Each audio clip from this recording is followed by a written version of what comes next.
What's up, ladies and gentlemen? We are back as more Wayfinder. I don't know why I did my Trove intro, but I did. Anyways, we're doing a patch notes video today. I'm hoping to have my live stream from yesterday go up today as well. We are kind of back for more Wayfinder. It is going to end up being super duper casual, just FYI, but there has been quite a few developments since the last time we made a video talking about it.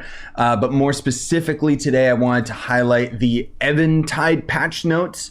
I'm not going to go into detail about every little thing because there is some stuff mentioned in this patch notes that I personally feel should be for developer eyes only, where they literally talk about how tiles generate in dungeons for the budget of the total amount of assets that are loaded and stuff. And it's just like, I don't know, maybe because I'm just a casual gamer at this point, but it's just a little too nerdy for me and just kind of feels irrelevant. But at the same time, I appreciate their transparency. Right. So anyways, real talk with you guys. Wayfinder is in a very strange state right now because it's one of those games that I and my friends want to actively play, but the game loop just isn't, it just doesn't working for us, you know? Like I barely was able to even get my character max level, and a lot of that has to do with the fact that I burnt myself out both on the beta version of the game and when I ended up getting the press release version of the game. But you know, it's like I want to play it. The only main big issue that I could complain about with the state of the game right now, just for those of you that want to know before you dip out of the video, is that the game loop hasn't really changed much. They have added new dungeons and new bosses to farm for new mats, but generally speaking, it's still the same repetitive grind. So if you're into that, okay, cool. XP is slightly nerfed with this update, but it still is substantially better than it was before. We can finally awaken our characters, which means that if you grind a duplicate of a weapon or even a character, you can awaken them, which is basically forma in Warframe. So it basically makes them like a little bit stronger, right? But yeah, we haven't really seen anything with the new season. We haven't seen anything with the Grendel character. However, I did actually have somebody that's on the Wayfinder like employment. I think it's like their social media community manager or something like that. I'm not exactly sure. Excuse me. But he actually was able to answer quite a few of my questions. So in regards to Grendel, they mentioned that the plan is sometime next year, you know, maybe around like January, March, you know, it's all tentative, unfortunately. But they did mention that they do want to have another battle pass come with him, even though they've kind of dumped seasons to the wayside for now, because that was something that their publisher really wanted to push.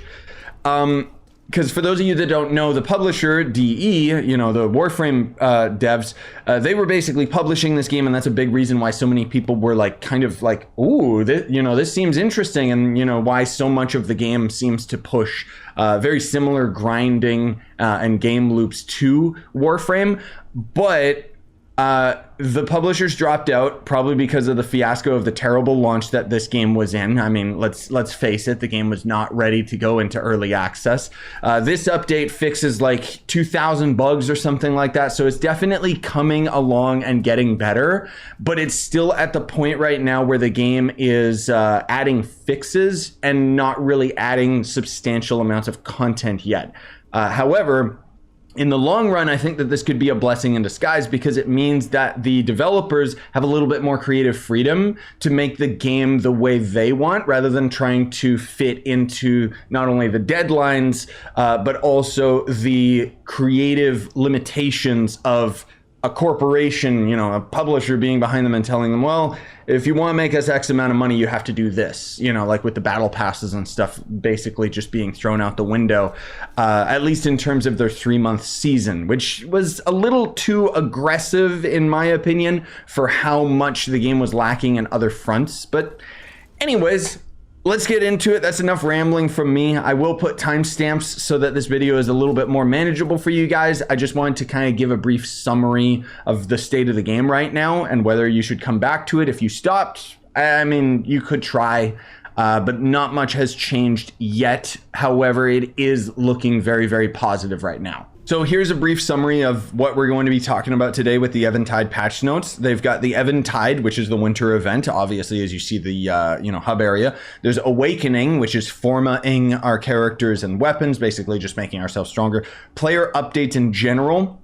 There's also been a huge revamp to Senja, more specifically, but a lot of the characters have had their abilities slightly tweaked, and weapons have also had huge balance changes. Melee is no longer useless when compared to guns. Guns kind of got a huge nerf, while weapons ended up gaining a huge buff, and I think that they're in a pretty good state right now, save for the fact that some weapons still aren't that great, but it's getting there. There's 5 new weapons added with this update. They also have some more changes to the Wayfinder characters. Last but not least, some updated Wayfinder Visuals. So that's what they say is last but not least. That's all the player updates. So we can finally actually color our weapons, but it comes with a caveat because as you'll notice, like my weapon right now is actually recolored. But the VFX floating around it, you can't actually change that color. I'm assuming because it's a drawn, like an actual like VFX, like a video effects, and it would be a lot more complicated to change the tint of that to work with the customization. So hopefully we'll see it ironed out with future weapons, but so far I have not seen it work extremely well with all of the existing weapons. But the new weapons do look dope. There's some big changes to the enemies. They are a lot more aggressive to combat the fact that we fight a lot faster and the controls are a lot more responsive.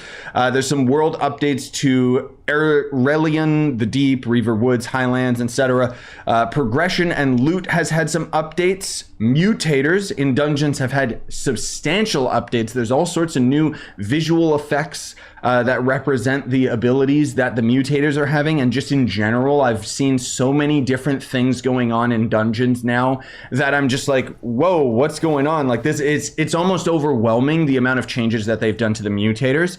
One slight criticism I would say though is they still put too much of the mutation in the dungeon. So like if you have the fungal one, you got too many mushrooms. If you put the fire one, you've got too much fire VFX going all over the place. And generally speaking, it's a lot busier in terms of like visual, like the visuals are overwhelming for me. So they've got some nice UI improvements. I've noticed that things are a lot more stable with proper cooldowns showing up. This menu you can see is a lot clearer. They also mention like whether the characters have upgrades ready and whether you have keys and stuff. The UI generally looks way, way better. I'm really, really happy with how they set it up. There's actually an events tab now. This actually wasn't here yesterday, which is one of the reasons why I'm re-recording this patch notes, because I actually had this patch notes recorded, but a lot of this stuff wasn't here yet for whatever reason. I guess the event technically launched today, even though I thought that it was available yesterday. But anyways, there's a bunch of other cool stuff as well. So first of all, the Eventide, which is going to end up being available until January 12th, if I'm not mistaken. It says, "'Tis the season of Eventide, a festive winter holiday full of gifts, revelry, and deep-fried gelatin. Join Seeker Avala as she searches for specific reasons for the season, or scientific reasons for the season, and earn a host of cosmetics and housing items so you can celebrate the holiday in style," which I'm always down for grinding new stuff. So they got new quests and challenges, so you can play through several holiday quests and complete dozens of challenges to earn coveted Revel Rubies. New rewards: spend your Revel Rubies at Rail the Haberdasher or whatever to obtain cosmetics, housing items, Gloomstone, and your very own Frost Spawn Hatchling pet, which might be worth going for because pets eventually are going to end up having some sort of stats or fight alongside you or something. At least that was the original plan that the developers said a long time ago. So who knows what'll happen with that. You can earn other rewards through rare drops and hidden secrets as well. So if we open up the event tab, you can actually see a whole slew of a lot of the items here, including some of the cosmetics, more particularly the cosmetic for Venomous right here. I hope that we've got cosmetics for every character, but I don't know if that's going to end up being the case. You can see the quest and challenges, the Plunder Fool, which is going to be a new loot goblin, I guess, and then there's an expedition and a hunt and stuff, which we'll get into. So the new event Plunder Fool, which has you scrounge up frozen lures around the Highlands to summon Plunder Fool, which is going to end up being, I assume, this loot goblin right here. I haven't gotten to this event yet. So then you'll work with your friends to defeat him and get the rewards out of him. There's also going to be the new expedition, the Eventide Veil. So this is where you will cobble together items you got from Plunder Fool in order to enter the Eventide Veil, where you'll find new events, enemies, and surprises waiting to be discovered. So Personally, I'm not the biggest fan of grind this thing to get to the next thing, but it gets worse because there's also going to end up being a new hunt with the Winter Queen, which I don't know if that's this guy. Doesn't look like, I mean, I guess he does look like a queen. He is quite beautiful for a goblin man. So use materials from completing the Eventide Veil to challenge the fearsome Winter Queen. Her icy hide is nearly impenetrable. Blah. But that same ice could be her undoing, so it is going to end up being a new boss, which basically what I'm gathering here is you have to defeat Plunder Fool to craft resources to go into the expedition in order to end up getting more resources to go into the hunt. Or maybe it's just a linear progression where you have to complete all of those in order to open the hunt. I don't know, but there is going to end up being some limited time holiday imbuements, Eventide themed echoes. So that's literal gear that you can have on your character. Snowy Skylight and Highlands, and there's also new Eventide music and much, much more. Moving on to Awakening. So the Awakening system is another avenue for Wayfinders to gain power. Here's a quick rundown of the system. The current Awakening cap is up to 3 Awakening. Past 3 Awakening, Wayfinders will require materials found within raids and mythic hunts that aren't currently in the game yet. So it has a little bit of a Q&A. How do I awaken a Wayfinder or a weapon? So each time you craft a Wayfinder or a weapon that you've already unlocked, it gains an awaken level. Awaken levels are represented by stars under the character name in the armory section. So if I open up the character name, you can see right here 0 stars on both of these because I don't have multiple of either of them. Which I'm sure a lot of our people that have been grinding at the end game for a very, very long time can just craft all of these up and get themselves super duper strong.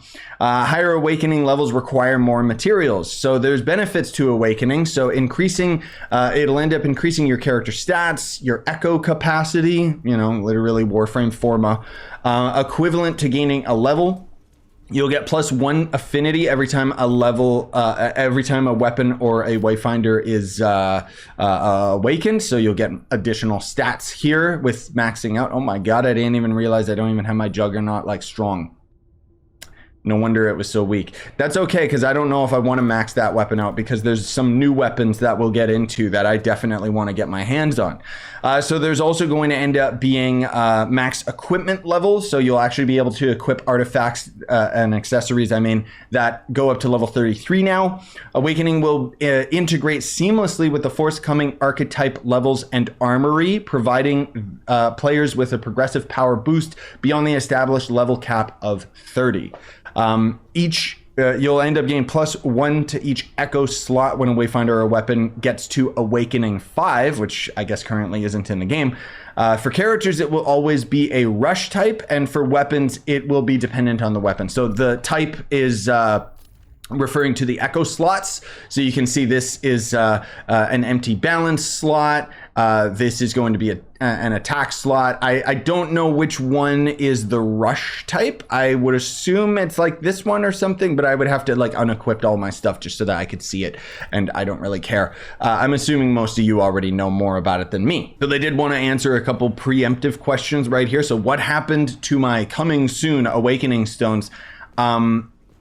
I'm assuming that because of the different store packs, we were promised Awakening Stones, I guess. I'm not exactly sure. Maybe this is referring to other people that already grinded up and didn't end up actually earning the Awakening Stones yet. Either way, they just say that no worries, they will be automatically converted to Awakening Stones once the patch is live. Where will Awakening Stones appear in the player's inventory? They won't appear in the player's inventory if the player has obtained an Awakening Stone when they go to the summoning menu for weapon crafting over in the district, or just talking to Omen. When you go to summon, there'll just be like, I guess something on screen that'll show like awaken, because I guess you have to have the Awakening Stone in order to end up actually crafting it, which I find a little odd because I don't know, like for whatever reason, I don't seem to be able to select any of the crafting components like I used to before. It's strange. Like even when I go on all of these characters, like there's no menu option for me to actually like start crafting stuff. But oh, there it is right there. I didn't realize that there was just this subtle thing down at the bottom I had to click on. Or did I just have to double click on them? Yeah, I did. Okay, I'm an idiot. Well, anyways, that serves me wrong because I never ended up actually summoning a character. But yeah, anyways, you can see like if I end up like getting all of these maxed out, which I'm just missing a couple items from for that, then I would essentially be able to get my Wingrave even stronger. So I'm gonna work at that. It definitely gives me something actually worth grinding. But I mean, first and foremost, I gotta get my Wingrave to level 30. So it says when can Awakening Stones be used, which will be right away, obviously. So the next category is going to end up tackling player updates, which has a whole bunch of different subcategories. We're not going to go into too much detail with all of these because otherwise, frankly speaking, we will be here all day. So for example, there is the Senja revamp, and there are some significant changes to the character. I'm gonna go over some of them, but the other like smaller changes aren't going to matter too much. But anyways, let's get into it. So Showboat, which is her passive, it reduced the damage window, reduced damage window now starts from the beginning of the showboating animation. And persist through to the end if the ability is fully charged. When hit while showboating, you'll gain extra crowd favor meter and gain a stacking healing over time effect. Showboating will now reduce incoming damage by 25%. I'm assuming that it didn't do any damage resistance before, so that means Senja will actually not die when using that ability. Pummel. Ability power scaling significantly has been increased, increasing with charge duration. So 10% immediate tap use, 15% partially charged, 25% fully charged. I think that's 25% above like what it used to be. Gain favor. The player can now move while using gain favor at reduced movement speed. Taunt and buff range is increased. Grand Finale, which is her ultimate ability, it just says removed. I guess, oh, they just flat out replaced her ultimate ability. The Grand Finale's been removed and replaced with Thunderous Glory. A new ult for Senja, Thunderous Glory deals damage to nearby enemies and buffs nearby allies with increased weapon and ability power for 20 seconds. While Thunderous Glory is active, Senja's weapon attacks cause chain lightning, dealing hybrid weapon power and ability power damage to her target and up to 5 chained enemies. That's actually really cool. Interesting. So there's also going to end up being 5 new weapons and a really nice new quality of life function that we can take perfect advantage of right here is that when you're crafting weapons, it still doesn't show any of the details in the shop, but whatever. When you start crafting weapons now, it will actually have a little description, like a visual description of like what the ability is. So yeah, that kind of saves me time with my videos. Anyways, so we've got a couple new weapons. So there's going to be the Sword and Shield Bastion, which is this bad boy right here. Skipping to the ability, it's a healing pulse, which, I mean, I guess I can just read the description here in game. So it heals the Wayfinder and nearby allies. Power increases for each latent power pip consumed, which if you don't know what a power pip is, I mean, I've got plenty of our videos talking about weapons. I am going to end up getting some of these new weapons and I will do video highlights on them, but I'm not going to be able to get all of them, which we'll talk about that later. There's also going to end up being the new scythe weapon. This is probably the big thing that I want to go for because it looks badass as hell and it also has lifesteal. So throws the scythe out in front of the Wayfinder, spinning in place as long as the button is held. Momentum is drained as the scythe is spinning. Wheel of Pain also heals the Wayfinder as it deals damage. Upon release, unleash a wide swipe attack that deals damage. So the Wheel of Pain ability is what heals you. It's not that the weapon just has an inherent life leech, which would be crazy because frankly speaking, I love life leech weapons in video games. Then there's also going to end up being the Great Sword, which is right here. And goddamn, this thing is beautiful. Again, remember, you can re-dye all of the weapons, which we will highlight later in the video. But this in particular, this weapon looks so dope. And I love the effects of it where it looks like water. So it executes a swift 3 to 5 hit combo determined by the amount of momentum consumed, inflicting substantial damage. Simultaneously, it will temporarily allow the Wayfinder to exceed the heat of battle multiple cap up to 300%. I don't know what the heat of battle cap is. I have no idea what that is. I'm sorry to say. I think that's actually, it's referring to one of the passive abilities of like great swords in general, but I forget what the heck that's like actually referring to, just because I don't remember the name of any of these things. I'm pretty sure if I go into the weapon class, right? Where's the heat of battle? Or is it relating to one of the mastery things? I don't know. Someone stop me if I'm wrong, like what I'm talking about in the comments, but I don't know what that is. I'm sorry to say. Anyways, moving on, there's going to end up also being the daggers, which are going to end up being Umbros right here. So 1,000 cuts. You can see the effect actually looks really cool. It performs a flurry of slashes around the Wayfinder in all directions. And then there's also going to end up being a new rifle, which is going to be this bad boy right here, the Voidbinder.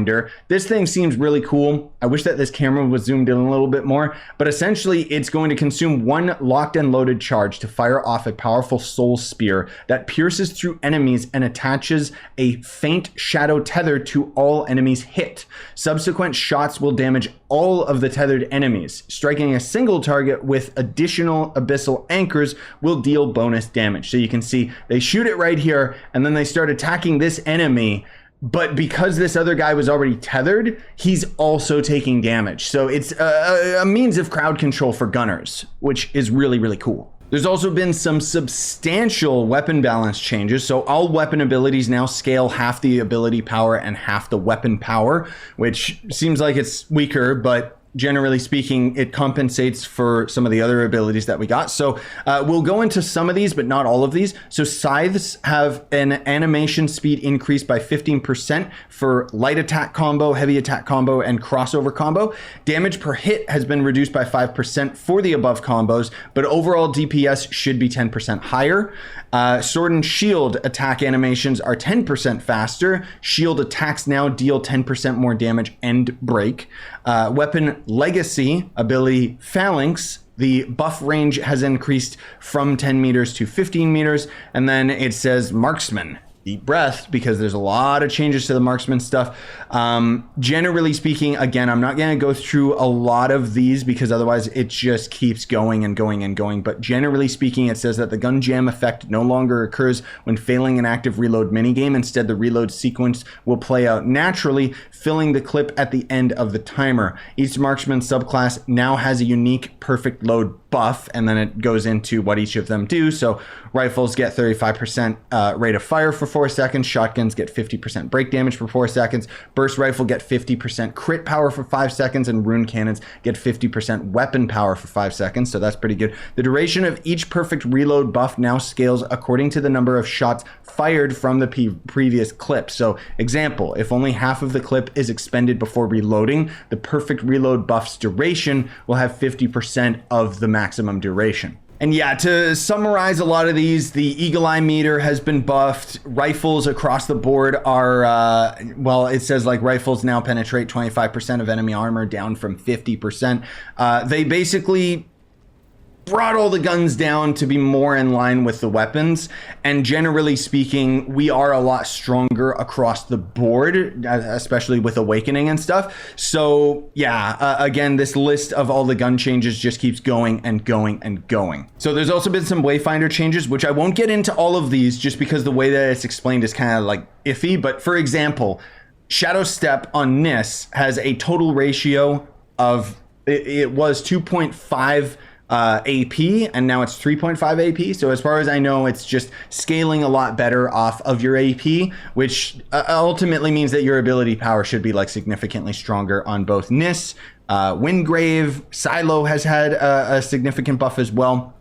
They also changed it so that physical and magic defense damage reduction curves have been increased. Damage reduction when defense stats are equal to an enemy's attack increased from 15% to 18%. Maximum damage reduction when defense stat is 4 times the enemy's attack stat has increased from 40% to 55%. So you basically, we're just a lot more defensive across the board with the stat. They also note that in a future update, we plan to change how this stat is calculated to normalize damage reduction values across enemy class. This change was too large to make it into this patch, but it will be added soon once adequate testing can be done.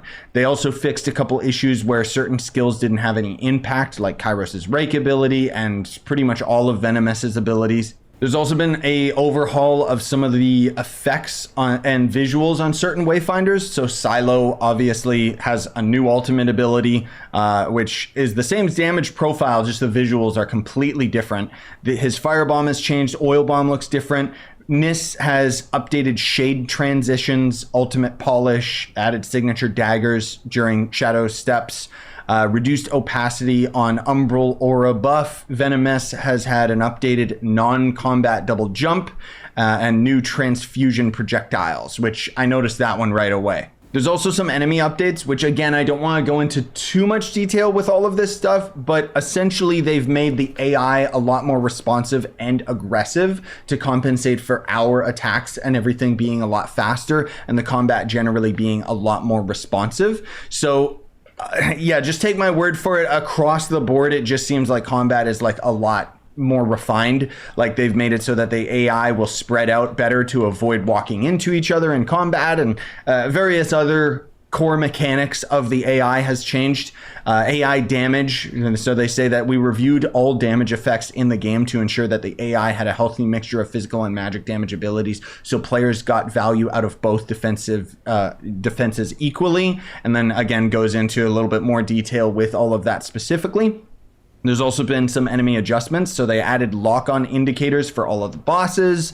Many leaping or gap-closing attacks had their cooldowns or targeting just adjusted across the board. And now we actually move on to world updates, and this is kind of the stuff that I referenced earlier where it's super nerdy and not stuff that I care about. So like, for example, fixed priority tagged tiles unnecessarily affecting dungeon tile budgets, globally adjusted event budgets to allow for all events to spawn.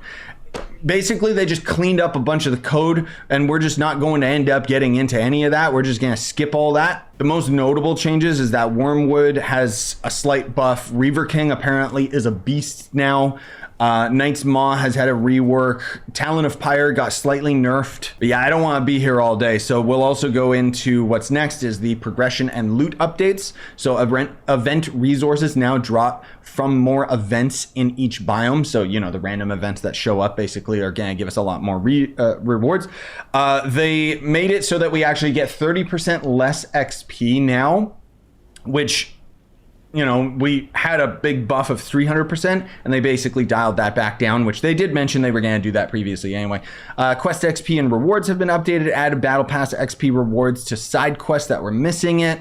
Boss loot has been reworked to improve item mix and increase the drop rate for epic accessories. Vestige and Essence drop rates now scale with difficulty sphere. That's a huge one.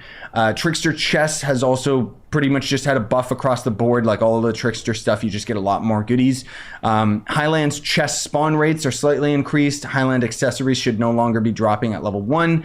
Spectra revamp, so that's the ore in the game. So higher tiers of Spectra are now found when using 2+ imbuments rather than being based on the level of the dungeon. Quantities scale with the sphere of the Lost Zone, and they reworked all recipes to align with the new Spectra scheme. So I hope that doesn't mean that they increase the amount of Spectra, but it probably does, because now, frankly speaking, we can grind Spectra a lot easier, because that was the bottleneck for a lot of people and kind of forced us into very specific dungeons rather than just being able to use the Mutator on lower tier dungeons.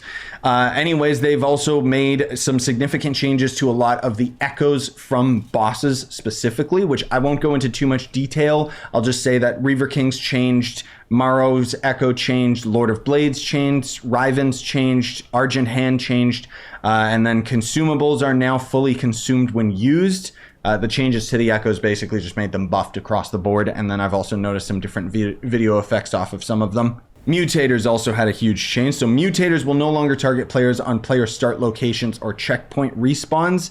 They also changed it so that when you get to the end of a dungeon and defeat a boss, it's supposed to get rid of the mutator effect so that it doesn't just keep bombarding you while you're trying to do stuff. I've noticed that that's kind of iffy 50% of the time it works. Most of the time it still just keeps attacking you just because whatever.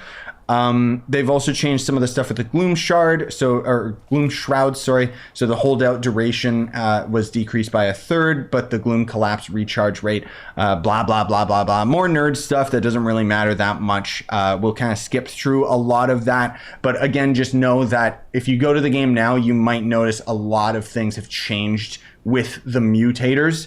Funny enough, they mentioned with fire bombs, which is one of the big mutators that I noticed was almost immediate. It says fire pools now have a maximum limit and will despawn the oldest one when a new one is created.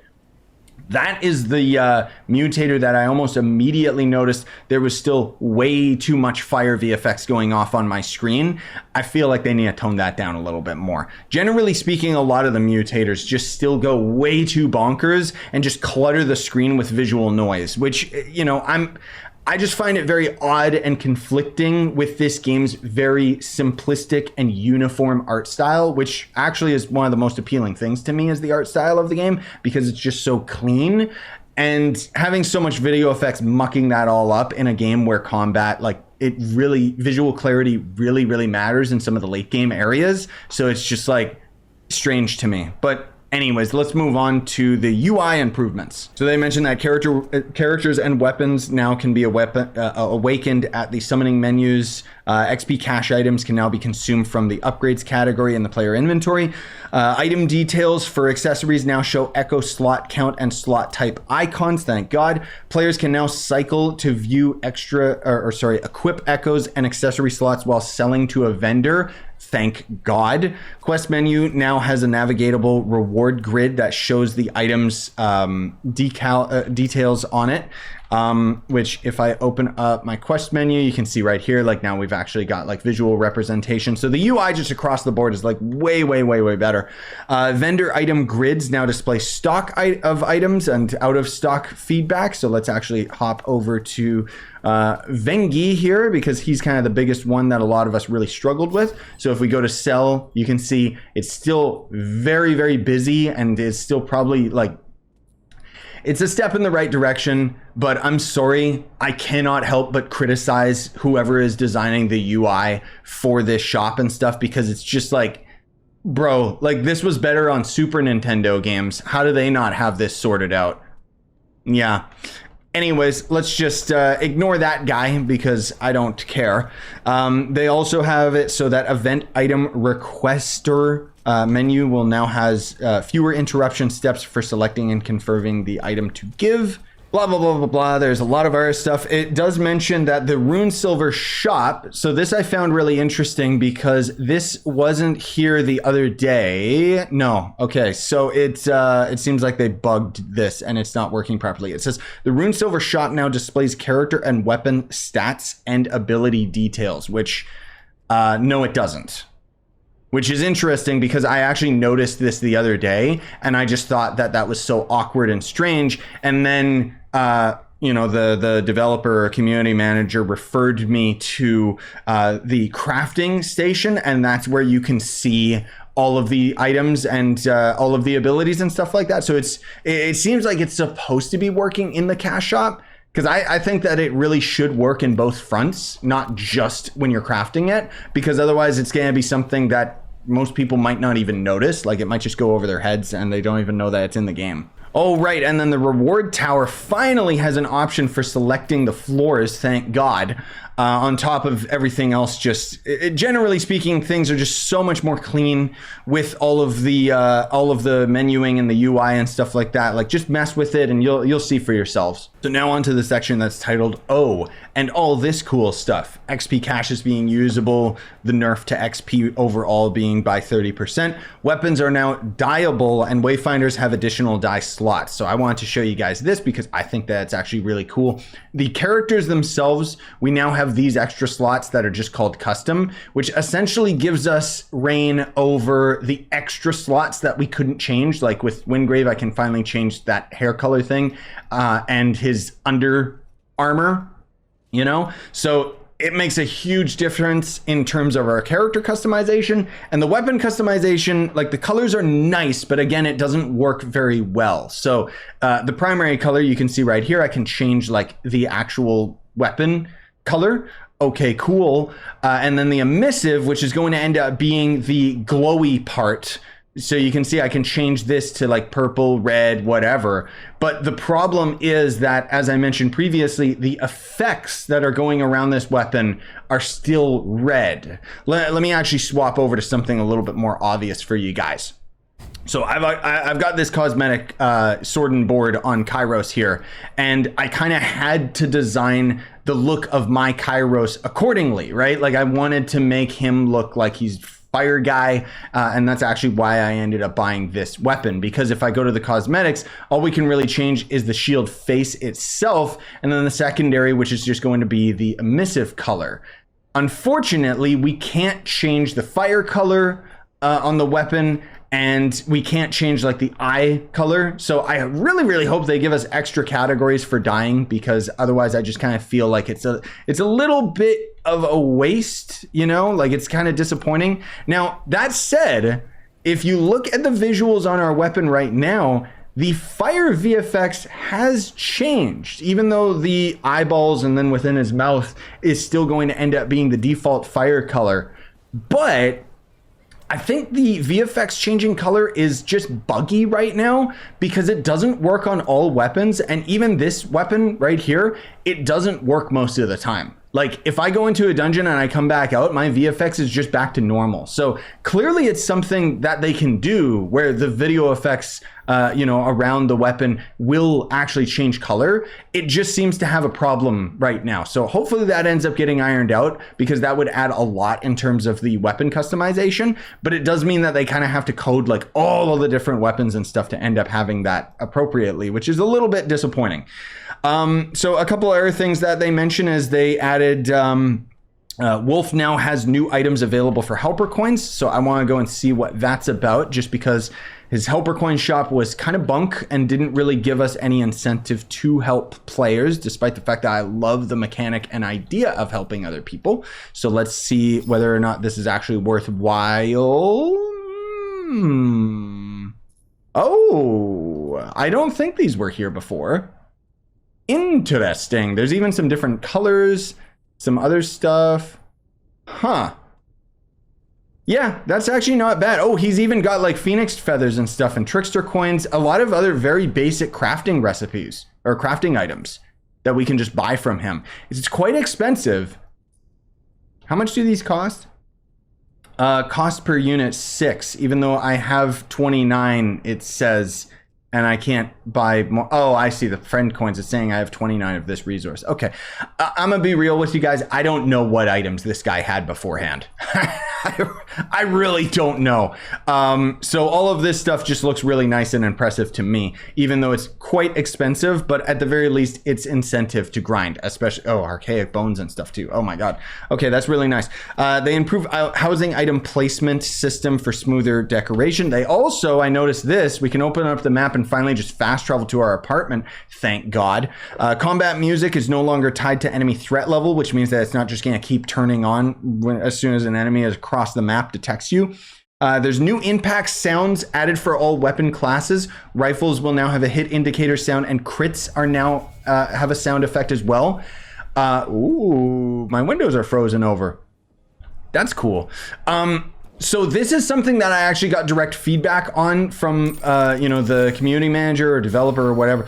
Basically, I noticed immediately how annoyingly loud the crit sounds were. And they did mention how they've been hearing a lot of complaints. And so they are going to add a audio slider for that audio. It's just not in the game yet. I don't know when that's going to end up actually coming in. So they also made it so that signal fires, which is the fast travel locations, are now approachable from both angles and will also replenish your flasks. So they actually removed the flask refill stations to compensate for this. And lastly, players returning from a hunter expedition will now spawn much closer to the Gloom Gate. And then there is a huge laundry list of changes to combat. Most of all, it's just like 2,000 pages worth of bug fixes, stuff to the UI and so on and so forth. It's again, it's really, really nice that they're being so transparent with it and mentioning all of the stuff that they're fixing. But at the same time, when I saw this update go, you know, when they were talking about this update in the December newsletter, and they mentioned how it's got like, oh, it's got so much coming to it, guys. And it's like, well, in terms of the bulk of content, there's not really that much new to do. Like, we've got a new event dungeon to grind, and then otherwise all of it is just kind of adjusting parameters with damage, scaling, and so on and so forth. You know, there's not really any content added with this update. It's most of all just bug fixes. The one big problem that I can still report is a very big problem with this game is, despite all of these issues, you know, combat definitely feels a lot more smooth, and overall the gameplay feels a lot tighter. Loading screens are still atrociously bad. They did end up making it so that a lot of the assets and the way that the game organizes itself in the folders has changed a lot. So this update will take a lot longer for some people to get, just because it's going to rearrange how all of the files are dealt with and stuff. I really hope that that's them preparing for a solution to the bad load times, because if there's one thing I want to hammer home that the developers really need to fix, I mean, not only does the game need like a better game loop, we need more content, we need more to do that feels worthwhile, because at the moment right now, the biggest complaint so many people have is that the gameplay loop is not rewarding enough, and thus it's just not fun. But most of all, the loading times, it's atrocious. It's still so bad that you spend, like, when you're going through dungeons over and over again, you spend 25% of your total playtime in loading screens. Every 24 hours of playtime, 6 hours is completely wasted on loading screens. I mean, it might be slightly better now, but I don't notice it. And I just remember, like, that was one of the big things that I calculated with this game. And I was very, very open with you guys when I first started playing this game, that if they didn't rectify the load times, it would kill it for me. And it has. Because if I can just go, fine, whatever. I love grindy games. That's fine with me. But when I feel like the game is deliberately wasting like so much of my time, because you go into a dungeon and it only lasts like a couple minutes anyways, and then most of your time is spent within loading screens, and it's just, I don't know, man. Overall, I think that's the biggest thing that they need to iron out. But I guess first and foremost, they should just iron out the game and make it funner. But with all of that said, I'm hoping to play the game more regularly and yada, yada, yada, all the stuff that I mentioned at the beginning. It's going to be super duper casual, though. I do want to grind this event. I do want to see if I can get the awakened characters. I do want to get some of the new weapons, because I got to give a huge shout out to Snaff. Was that his name? I'm sorry if I'm saying your name wrong, dude, but the community manager, while he was in the stream, he actually, I had this really strange bug where I generated like a bunch of rune silver. It was so weird. I low-key want this Kairos skin just because it's like a samurai skin, but I don't main Kairos because I don't really like his playstyle. However, I really like the idea of having more lifesteal, and even though Sword and Board is really, really nice, this Scythe weapon just looks dope as hell. So I'll probably end up getting this and maybe some of the other new weapons, just so I can have some video highlights for you guys. I'm not really going to be spending any more money on this game until some of the other stuff that all of us paid for with the early access comes to fruition, because otherwise for right now, I'd say this game is kind of on a dangerous slope. Like, on one hand, I still very much support this game, and I still have a lot of copium that is going to end up becoming something glorious. It's just a very, very rough introduction. There is a lack of confidence in the direction of where the game's going to go right now, and more specifically, where all of our money is going. Like, it seems like it's going towards the development of the game, and thankfully they probably made enough money that they can continue development even without a publisher for now. But it is just a very strange, sticky situation. You know, it's not really anybody's fault. It's just kind of like how game design is. And I think it's a shame if this game never reaches its full potential and becomes something more, because especially with this game going free to play sometime in 2024, we don't have any exact dates for that, because that date window for the game to go free to play just went out you know, it's out the door. Nobody knows when that's going to end up happening, because now that they don't have a publisher breathing down their neck, it means that they can be like, well, we want this game to be better before we do the launch, because arguably when this game goes free to play, that's going to be the most important factor for the game's future success. Anyways, that's my 2 cents towards it. Hopefully you enjoyed today's video. I know it was a lengthy one, but it was a lengthy patch notes. Smash like, sub for more, buy the merch you want, support the channel, and have a wonderful day and a Merry Christmas, everybody.